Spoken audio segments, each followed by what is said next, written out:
In 2007, there was a young German driver who was making his debut in Formula 1 with BMW Sauber at the tender age of only 20. This young man would go on to achieve great success in the sport and change it completely for the future.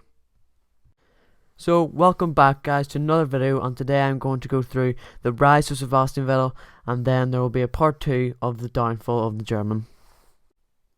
If you do enjoy videos like this, make sure you hit that subscribe button, drop a like and comment your thoughts on the topic. So, without further ado, let's get on to the rise of Sebastian Vettel. Like I said in the intro, Sebastian Vettel made his debut in 2007 with BMW Sauber at the US Grand Prix following Robert Kubica's crash at the previous race.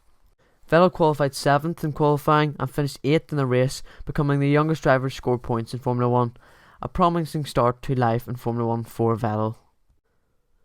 BMW released him in July 2007 so that he could join Toro Rosso and replace Scott Speed from the Hungarian Grand Prix onwards.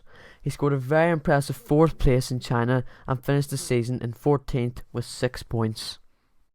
He was then re-signed for the 2008 season for Toro Rosso, but after 4 races of the 2008 season, Vettel was the only driver to have failed to finish a single race, having retired on the first lap in 3 of them.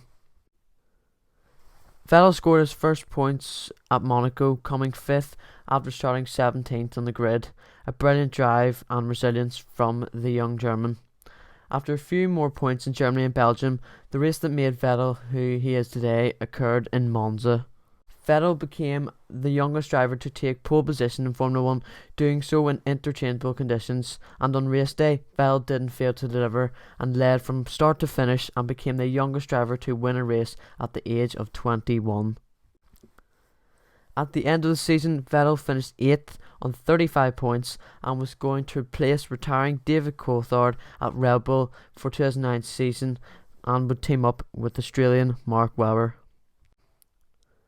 The 2009 season was filled with surprises, and if it weren't for the rise of the Brawn team and Jenson Button, then Vettel would have had his first title as he came second that season.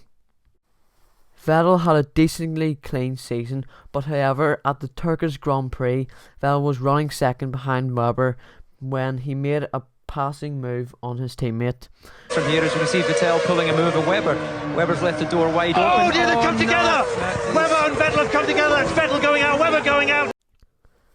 Vettel then claimed 4 wins and 4 podiums in his maiden season for Red Bull and made a serious charge at the end of the season for the title, but fell agonisingly short.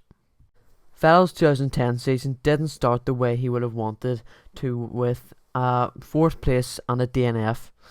He did then claim his first win in Malaysia and a couple podiums after that. Alonso was starting to shine midway through the season, and Vettel had 2 or 3 bad results, leaving him a bit behind the Spaniard. However, in the last 5 races he made a magnificent charge where he won 3 races and got on the podium in the last 5 races.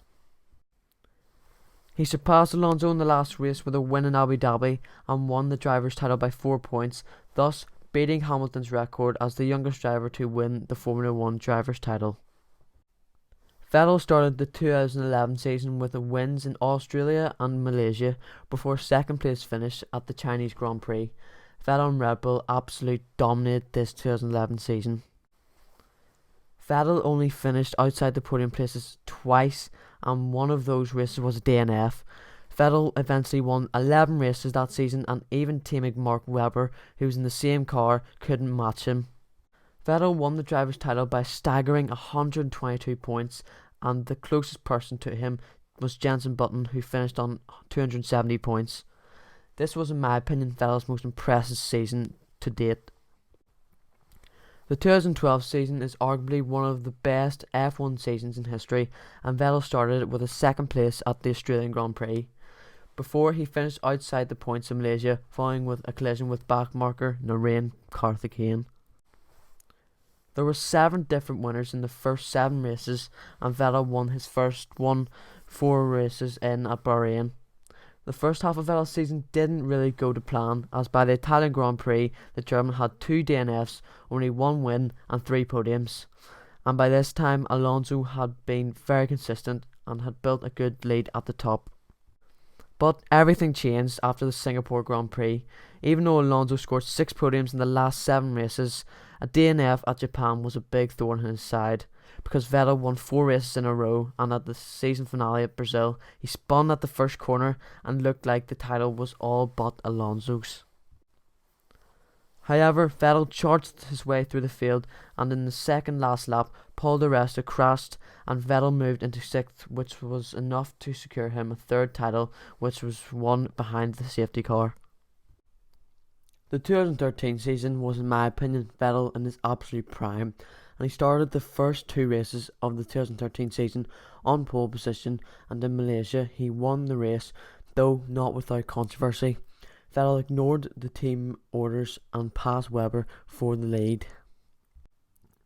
However, after that, Webber had no chance, as Vettel dominated the sport, winning 13 of the 19 races and won a staggering 9 in a row from the Belgian Grand Prix to the finale in Brazil. Vettel won his 4th driver's title with ease, finishing on a mouth-watering 397 points, with 2nd place Alonso only managing 242 points. What could go wrong for Vettel after this? That's the end of the rise of Sebastian Vettel, and in the next episode I will look at the fall of the German from the 2014 season onwards.